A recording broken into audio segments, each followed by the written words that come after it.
Hello and welcome मेरे प्यारे दोस्तों।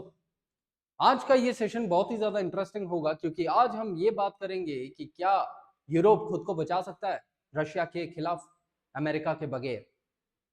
क्योंकि दशकों से हमें ये चीज पता है कि यूरोप जो है वो यूएसए के छत्र छाया में नेटो के अंदर सुरक्षित है। लेकिन क्या अगर यूएसए ने अपना हाथ नेटो से हटा दिया तो क्या यूरोप खुद को बचा पाएगा रशिया के खिलाफ, या क्या यहां पर एक डिविजिव वर्ल्ड क्रिएट हो सकता है क्या? So these are the bigger questions जो आज के हम इस सेशन के अंदर जानेंगे। क्योंकि रिसेंटली क्या हुआ कि प्रेसिडेंट ट्रंप ने ये सिग्नल्स दिए हैं कि वो नेटो को छोड़ने वाले हैं। वही नेटो जिसके बलबूते पे यूरोप यूरोप बना, वही उसी बलबूते पे यूरोपियन यूनियन आज के टाइम में डेवलप्ड कंट्रीज में से एक है और सुरक्षित महसूस करता है। बट सवाल ये है कि है क्या ये नेटो और बनाया क्यों गया था इसको? तो नेटो को 1979 में बनाया गया था against the aggression of Russia, क्योंकि रशिया उस जमाने में यूएसएसआर कहलाता था और ये जो है ये वेस्टवर्ड एक्सपांशन कर रहा था। तो 1950 के दशक में ये पूरी दुनिया जो है वो वेस्ट वर्सेस ईस्ट के फाइट में लग गई थी। उसी समय पे यूनाइटेड स्टेट्स और यूरोपियन यूनियन ने मिलके एक संस्था बनाई दैट वाज नेटो, जिसके अंदर ये बोला गया कि अगर किसी भी एक मेंबर के ऊपर कभी भी हमला हुआ नॉर्थ अटलांटिक ट्रीटी ऑर्गेनाइजेशन के मेंबर के ऊपर, तो वो सारे ही मेंबर्स हमला कर देंगे उस अलग से देश के ऊपर। तो इसी वजह से रशिया हमेशा झुका रहा, रशिया हमेशा शांत रहा, क्योंकि रशिया को यह चीज पता था कि भाई यूएसए जो है वो यूरोपियन यूनियन के कंट्रीज को बचा लेगा शायद, क्योंकि यूएसए के पास न्यूक्लियर आर्सनल है, यूएसए के पास डिफेंस टेक्नोलॉजीज है, यूएसए के पास स्टेट ऑफ आर्ट टेक्नोलॉजीज हैं जिससे वो बचा सके। यूएसए के पास अलग अलग डिफेंस बेसिस हैं जो यूरोपियन यूनियन के देशों के अंदर, जैसे कि पोलैंड हो गया और अलग अलग देश हो गए, जिसके वजह से अगर रशिया ने कभी यहां पे अटैक किया तो यूएसए वहां पर रेडी मौजूद है उन जो रशिया है उसको कड़ा मुंह तोड़ जवाब देने के लिए। अब सवाल यह है कि इतना ज्यादा सक्सेसफुल ऑर्गेनाइजेशन होने के बाद भी नेटो क्यों यहां पर यूएसए नेटो को छोड़ना चाहता है? क्योंकि रिसेंटली प्रेसिडेंट ट्रंप और इलॉन मस्क के पावर में आने के बाद दोनों भी लोगों ने यह चीज बोला कि नेटो एज अ ऑर्गेनाइजेशन बहुत ज्यादा ऑब्सोलीट हो चुका है। क्यों ऑब्सोलीट? क्योंकि ये अभी भी उस पुराने विचारधारा 1950 के विचारधारा को आगे बढ़ाने की कोशिश कर रहा है, जिसके अंदर वेस्ट वर्सेस ईस्ट का फाइट ये लोग कर रहे हैं। लेकिन आज के समय में क्या वेस्ट वर्सेस ईस्ट का फाइट है क्या? That is the bigger question. क्योंकि उस जमाने में बाइपोलर वर्ल्ड था, बट आज के समय में मल्टीपोलर वर्ल्ड है। So that is one question. इसके अलावा ये जो लोग हैं ट्रंप और मस्क, ये लोग बिजनेस लोग हैं, बिजनेस पीपल हैं। इनको पता है कि द मैथमेटिक्स ऑफ मनी। इन्होंने ये चीज बोला कि यूरोपियन यूनियन की कंट्रीज कंबाइंडली नेटो के अंदर नियरली $350 बिलियन देते हैं इन द डिफेंस बजट, लेकिन इनके दुगना से भी ज्यादा सिर्फ अमेरिका देता है इन द डिफेंस बजट। इसके अलावा technology, nuclear, state of art वगैरह ये सब तो यूएसए देता है। तो इनको पता है ये चीज। सो दैट इज वाई इन्होंने बोला कि ये जो मैथमेटिक्स है ना ये बैठ नहीं रहा है, इसके लिए हमें ये चीज छोड़ देना चाहिए। अब यहां पर सवाल ये है कि अगर यूएसए ने नेटो को छोड़ दिया तो क्या ये जो यूरोपियन यूनियन की कंट्रीज है can they stand on their feet? क्या अब उन्हें कौन बचाएगा रशिया से? क्या वो खुद को बचा सकते हैं रशिया के खिलाफ? सो यहां पर यूरोपियन यूनियन में सिर्फ कुछ देश हैं जिनके पास न्यूक्लियर कैपेबिलिटी है, जैसे कि फ्रांस हो गया। इसके पास फाइटर प्लेन्स अच्छे वाले हैं, स्टेल्थ कैपेबिलिटी के फाइटर प्लेन्स है, सबमरीन्स है। लेकिन क्या सारे ही यूरोपियन यूनियन के देशों के पास ये सारे सिस्टम्स है क्या? नहीं।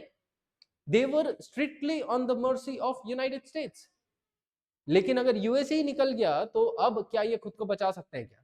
बकायदा बचा तो सकते हैं, लेकिन आज के समय में नहीं बचा सकते। वो लॉन्ग टर्म में वो बचा सकते हैं, क्योंकि डिफेंस के अलावा, डिफेंस बजट के अलावा यूरोपियन यूनियन जो नेटो के अंदर यूएसए लार्जेस्ट मिलिट्री सप्लायर भी था, सोल्जर्स पर्सनल का सप्लायर भी था, और जो यूरोपियन यूनियन है वो इतना ज्यादा सप्लाई नहीं कर पा रहा था।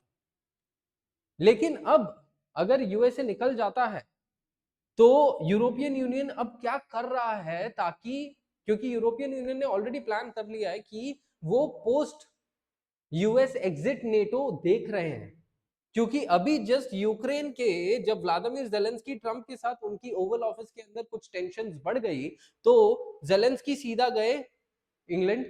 वहां पर जाकर ये यूरोपियन यूनियन के जब लीडर्स से मिले, तो वहां पे क्या हो गया कि यूरोपियन यूनियन के लीडर्स ने खुलेआम जेलेंस्की को सपोर्ट किया और बोला कि भाई रशिया जो है वो टेररिस्ट है और हम यूक्रेन को सपोर्ट करते हैं, यूएसए सपोर्ट करे चाहे ना करे। तो यहां पर ऑलरेडी ये चीज हो चुकी है कि ईयू वर्सेस यूएसए, क्योंकि यूएसए जेलेंस्की को दबा रहा है, बोल रहा है कि भाई तुम पीस करो, लेकिन ईयू बोल रहा है कि भाई तुम पीस मत करो, तुम लड़ो, हम तुम्हें पैसा दे रहे हैं। लेकिन तुम पैसा कितना दोगे? तुम्हारे खुद के पास पैसा नहीं है, तुम यूएसए के पैसे के ऊपर तो दे रहे थे उनको, तो तुम्हारे पास पैसा नहीं है तो तुम यूक्रेन को कैसा दोगे? At the end, Ukraine will lose. Most probably, Ukraine will lose, but it is only just a matter of time यहाँ पे. So, अब बात यह है कि लंबे समय में अगर नेटो में से यूएसए निकल जाता है तो यूरोपियन यूनियन खुद को कैसे संभालेगा? अब संभालने की बात जब आ रही है तो यूरोपियन यूनियन ने ऑलरेडी एक यूरोपियन आर्मी बनाने की बात करी है और अलग अलग रिक्रूटमेंट्स इन्होंने शुरू कर दिए, जिसके अंदर इन्होंने बोला है कि हम 5 से 10 हजार लोगों को रिक्रूट करेंगे। तो ये तैयारी कर रहे हैं, लेकिन वो अभी इतने पावरफुल नहीं हो पाएंगे। Second biggest question is that अगर यूएसए नेटो में से निकल जाता है तो इसके वजह से रशिया कैसे बेनिफिट हो पाएगा? रशिया का बेनिफिट क्या होगा? तो रशिया का बेनिफिट यहां पे ये होगा कि रशिया नेटो से वैसे ही चिढ़ रहा था, क्योंकि नेटो जो है वो वेस्टर्न आइडियोलॉजी को फॉलो करता है, और नेटो अगर रशिया के बगल में आएगा तो रशिया को मिर्ची लगेगी। तो दैट इज वाई रशिया को ये चीज पता है कि अगर यूएसए का सपोर्ट नहीं है नेटो के सिर के ऊपर, मतलब यूरोपियन यूनियन के सिर के ऊपर, तो जाहिर सी बात है रशिया जो है उसको दबा सकता है। और यहां पर फिर हम शायद एक नया वर्ल्ड ऑर्डर देखने को मिल सकता है कि USA plus Russia versus European union, क्योंकि ट्रम्प साहब ने जो ओरिजिनल वेस्ट वर्सेस ईस्ट का आइडियोलॉजी है उसे तो पूरा ही बदल दिया, क्योंकि यहां पर वो कहीं ना कहीं रशिया के साथ अलाइन होकर यूक्रेन को दबा रहे हैं और यूरोपियन यूनियन के खिलाफ जा रहे हैं। So that might become a new world order जिसके अंदर हम ये चीज समझ रहे हैं।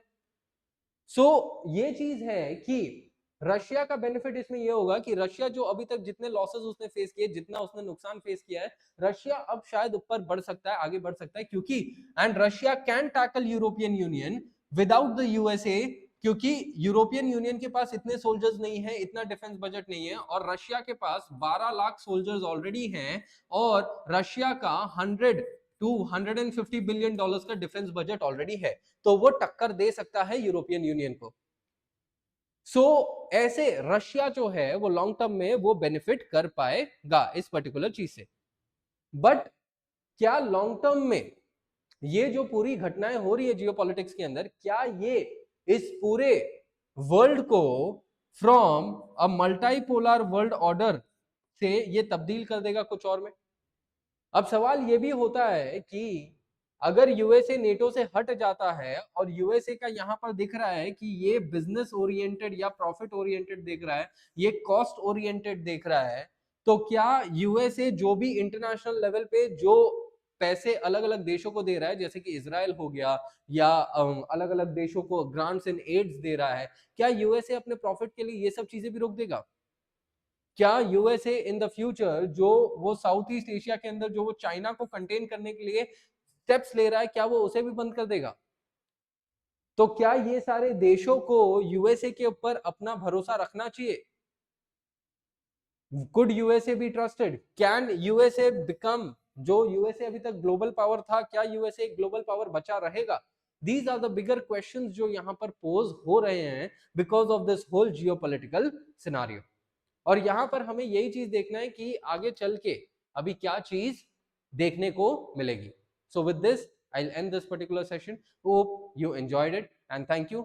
आई will meet you in the next important session. ऐसे ही कुछ इंटरेस्टिंग सेशन हम लेके आएंगे इंटरेस्टिंग टॉपिक्स के ऊपर, जिसमें हम बहुत सारे नए नए चीजों को सीखेंगे। Thank you everybody.